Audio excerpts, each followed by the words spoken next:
Patreon. Here we are again in the vehicle. You guys bored of these yet? I apologize. You know what to do.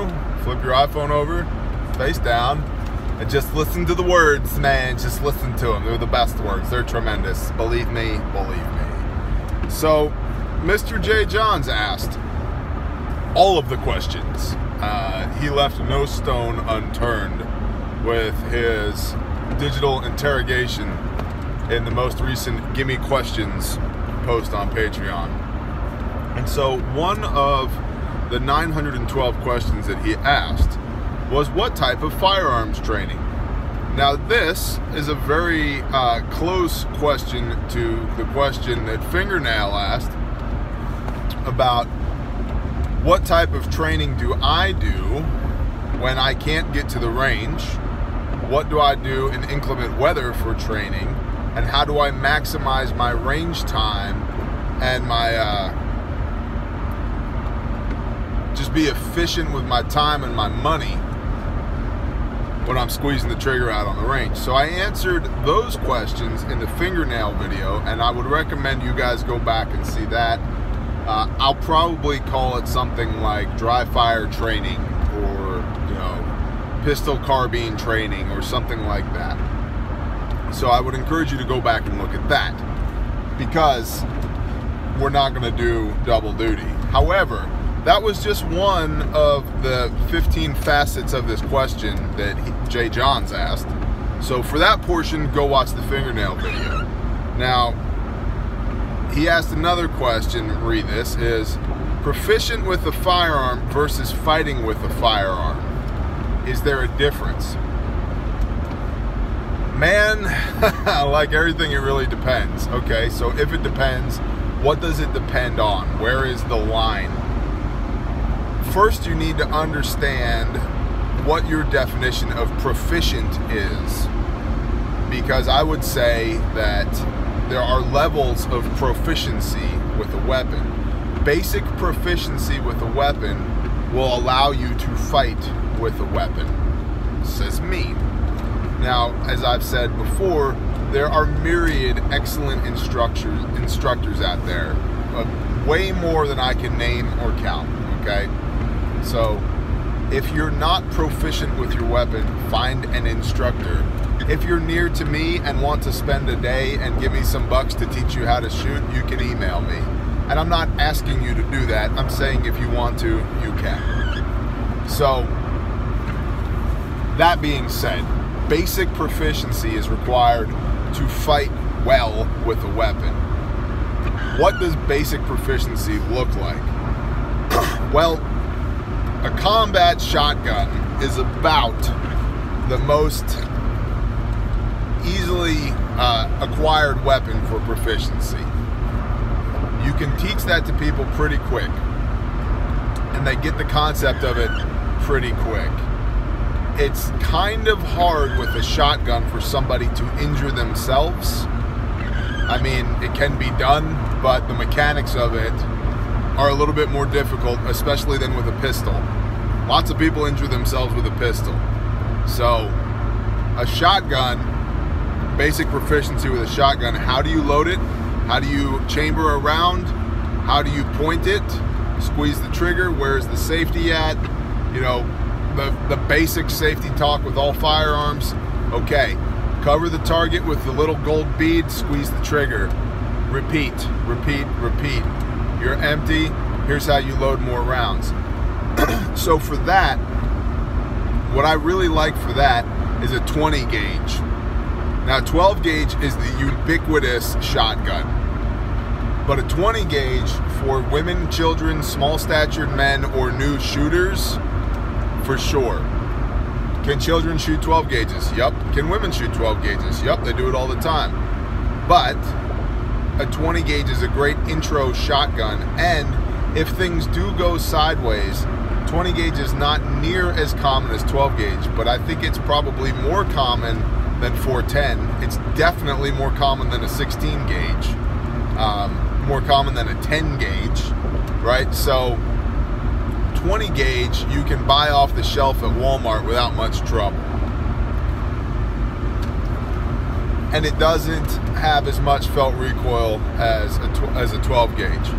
So I like that for a good intro weapon for training proficiency with somebody who's never shot a shotgun before or is pretty rusty, or if you're just worried about recoil being an issue, a 20 is a great place to start. And then you can move up to 12 from there, because the guns are about the same size. The ammunition is about the same size. The weight is about the same. The mechanics are exactly the same. The only thing that really changes is it's a little bit heavier, the shells are a little bit bulkier, and there's a little bit more felt recoil. So, 20 gauge, the ability to operate the weapon safely and put rounds on target is basic proficiency with a shotgun. A handgun, I think, I don't know if you've ever been to a concealed carry class, but they start you near enough to the target that you can about reach out and touch it with your fingertip, okay? And then move on back from there. And part of that is to establish some good vibes, right? To build you up, that you're building a good foundation, you're getting confident that you can hit and it moves farther back. And there's that golden rule, 7 yards, 21 feet. Yeah, ish. I think if you can put all of your rounds within a paper plate at 10 yards, we're doing good.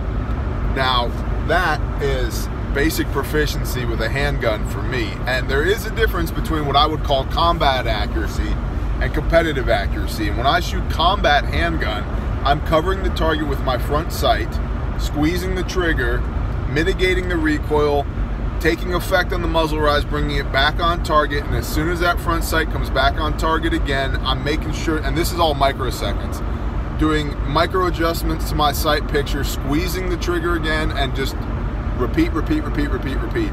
That's what I do for combat pistol. That's different than shooting competitive, different than shooting for accuracy, slow fire. But if you can take a 15-round magazine and put 15 rounds into a paper plate at 10 yards in 5 seconds, yeah, now we're getting some work done. So, and if you can, it's not unheard of to bring that down to 4, even 3 seconds once you get good at what you're doing. So that's a case study in practical accuracy, and I would consider basic proficiency is you can put all your rounds inside of a paper plate, say 10 rounds inside of a paper plate at 10 yards in 5 to 10 seconds, okay, with confidence, and then reload the weapon and understand basic safety with the weapon, and how do I point this thing, how do I make this thing function, what do I do if I have a malfunction, where's the safety at, where's the slide release, so forth and so on. I'm not crazy about handing pistols to people that I don't know real well. And everybody I know real well doesn't need me to hand a pistol to them. So that's just me. Pistols are, I think, inherently more dangerous because if you've ever seen a new shooter, they just flag everybody. Hey, what do I do with, whoa, finger outside the trigger guard, set the gun down sideways with the muzzle pointed that way. Do not touch it unless I tell you to. Okay? So I don't like handing pistols to people who don't know anything about pistols, especially in a without rule of law SHTF end of the world situation. Now moving on, like carbine, a slick little AR-15 with a dot sight on it, man, it teaches the basic battery of arms, how to reload, and cover the target with the dot, squeeze the trigger. It's simple, right? If they have the upper body strength to hold the weapon and you can teach them the proper stance, lean into it, almost like throwing a softball, right? Lean into it, bend your knees, keep your hips, hips and shoulders in the same plane, lean into it so you can absorb the recoil. If you can get them to understand that and they can hold the weapon and they can cover the target with the front sight or the dot sight, either or. Dot sights are great for new shooters, right? Are we building a lack of marksmanship? Yeah, probably, honestly. But depending on what the situation is, if you need to get somebody up to speed and up to speed quick, a dot sight will do it real quick. So that's, and again, understanding how the weapon functions, what to do if you have a malfunction, all of the safety aspects of it and how to properly shoot it. And I would say there, if you can put a 30-round magazine, all of those rounds, inside of a paper plate at 50 yards, we're really dealing well with a decent proficiency here. Combat accuracy, I'd like all of those to be inside of a fist size at 50 yards. But if somebody doesn't know how to fight with a weapon, that's a great place to start. Now, fighting with a weapon is a lot more than standing still and pointing the weapon down range and squeezing the trigger. It's way more than that, and that's why square range is good. It's real good for fundamentals, but once you have those fundamentals more or less dialed in, then you need to go to dynamic shooting. You need to, again, find a good instructor who's near you, who's going to have you running around barrels, shooting from behind barricades, sideways underneath the vehicle, you know, using trees, using natural cover, you know, getting your heart rate up. And when your heart rate comes up and you induce stress, all of your fine motor skills fall apart. And that's great. You want that. And the only way you get them back is by training through it. Reteaching that muscle memory that you learned on the square range on a dynamic range. So, is being proficient with a weapon equitable to being able to fight with a weapon? That really depends on what the fight looks like. If we're talking about go to war, no, it's not the same thing. If we're talking about defending your homestead, it might be. If we're talking about home invasion, probably. But, you know, baby steps, one bite at a time. I would start a new shooter with a shotgun and square range style. Stand still, shoot the target. Same thing with the carbine, same thing with a pistol. Stand still, shoot the target. And then, if you have the time, you can work on, I mean, think about, like, if the world goes sideways, right?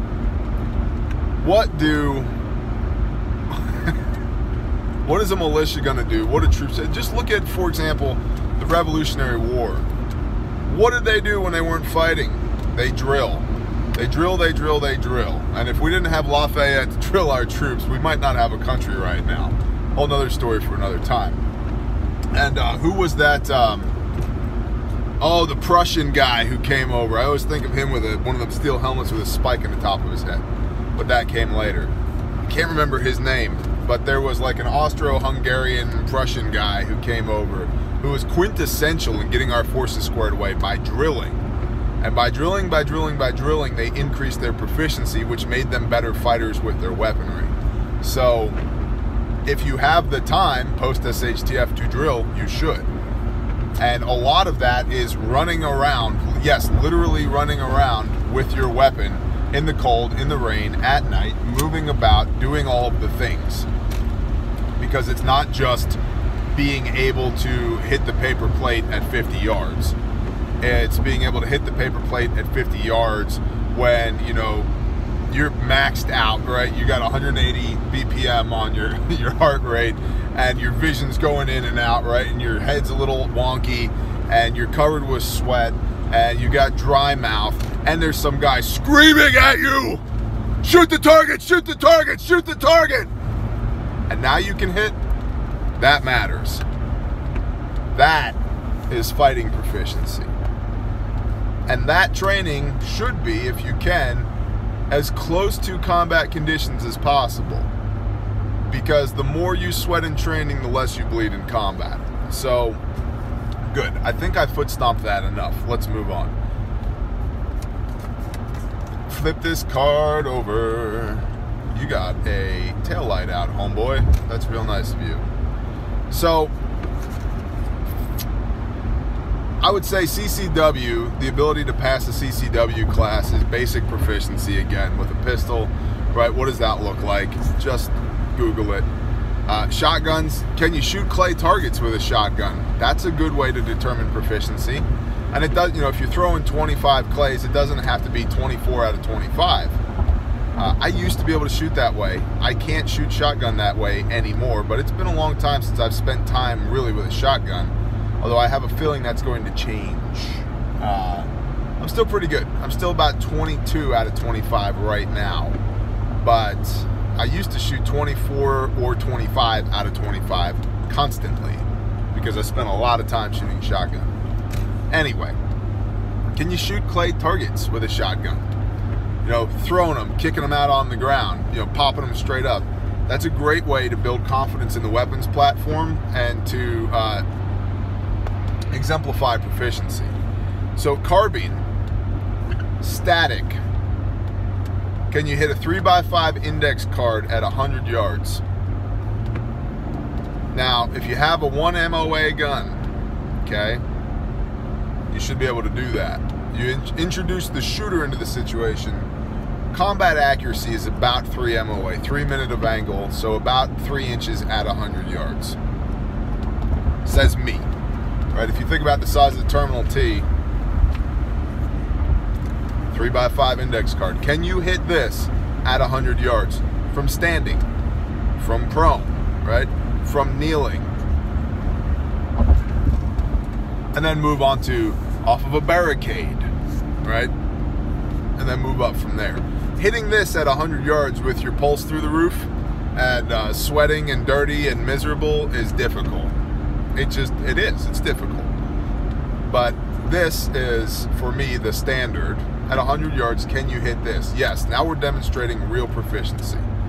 And with a long gun, not a carbine, but a long gun, a purpose-built, you know, semi-automatic precision rifle or a bolt gun designed to fill an offensive/defensive OP role.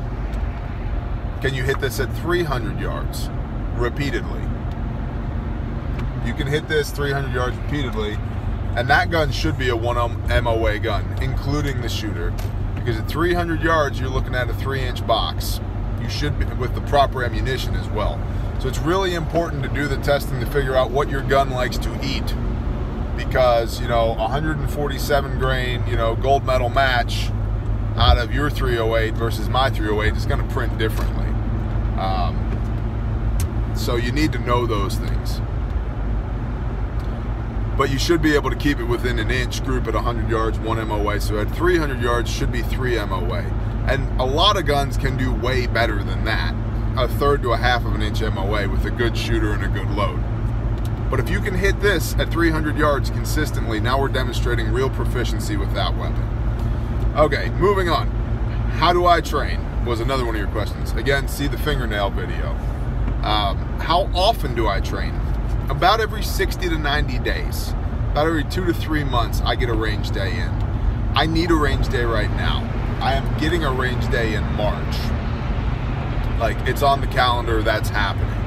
If the opportunity presents itself to have another one in between now and then, I will take it. But range day for me is very therapeutic. It's very cathartic. I love it.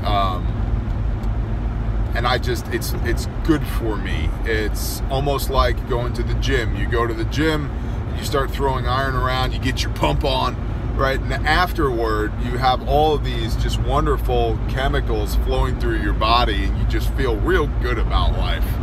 And then, you know, you get to ride that wave into cleaning all your weapons, right? And decompress as you clean your weapons. And it's yeah, I need a range day. And so how many rounds do I shoot at the range? That depends on what I'm shooting. It is not unheard of for me to blow through 500 rounds on a pistol/carbine day. And I tend to train pistol and carbine on the same day. Because I just love transitions. It's one of the things that I just love them. I think it demonstrates proficiency with a weapons platform. And again, if you're on your line 1, you have a sidearm, and as part of your line 2, you have all of your carbine magazines, right? And you're carrying a carbine, you know, AK, AR, whatever. If you're carrying that, the ability to transition from one to the other and back again forces your brain into a set of mental gymnastics that it wouldn't otherwise perform. And that's good, because that creates an agile mind. And in order to navigate those situations, you have to have proficiency with the weapons. So you're gonna bobble it at first, and that's fine. But you train through it, you train through it, you train through it. Again, being safe. Please be safe, because most people at the range get injured with pistols. So you need to be real smart coming out of holster and presenting the weapon, that you're not injuring yourself or anybody else around you. So if I'm doing pistol/carbine in a day, I'll usually grab an ammo can of 5.56, you know, 420 rounds, and a couple hundred rounds of 45. That's what I'll take with me. I don't have usually more than maybe 100 rounds left over when I come home. Sometimes it's more, sometimes it's less. It just depends on how the day is going and what the rounds count looks like. But that's what I'll take with me to the range. Thank the Father, my range is right across the creek right now, so I'm cool with it. If I need more, I can walk back to the barn. So that's pistol and carbine. Shotgun, about 200 rounds in a day seems to be the right amount of rounds to not make you hate life the next day. And if you're a new shooter, or you just don't spend a lot of time with recoil, or if you're not a bear-sized man, 200 rounds is probably going to make you hate life the next day. So you might keep it below 100 rounds, but that's all depending on what the felt recoil equation is for you. For me, 200 rounds, I'm good. I'm good. I'm good. I'm going to call it a day. Could I shoot more? Yeah. Do I want to? No, I don't really want to after 200 rounds. Now, long gun. Long gun gets expensive. So it depends on what you're doing. I don't think I've ever shot more than 100 rounds of long gun in a day. And I think on average I'm in the range of about 40 rounds, 220 round boxes in a day. Now if you're sighting the weapons platform or you're testing loads, you can get above that for sure. But for going out and keeping that skill set fresh, keeping a sharp edge on that skill set, 2 boxes of ammo is about good for me. And depending on what you're shooting, 40 rounds can be anywhere between $40 and $400. So, something to consider there as well. So I feel like that kind of answered most of your questions on this one, Mr. J. Johns. What type of firearms training? We talked about that. Go see the fingernail video. Proficiency versus the ability to fight with a weapon. We talked about that. What are the criteria to establish proficiency? We talked about that. And how do I train? Go see the fingernail video. How often? We talked about that. And rounds counts when I train. We talked about that. So, man, I hope and pray that that is useful to you. And thank you guys again for being along for the ride. And shalom!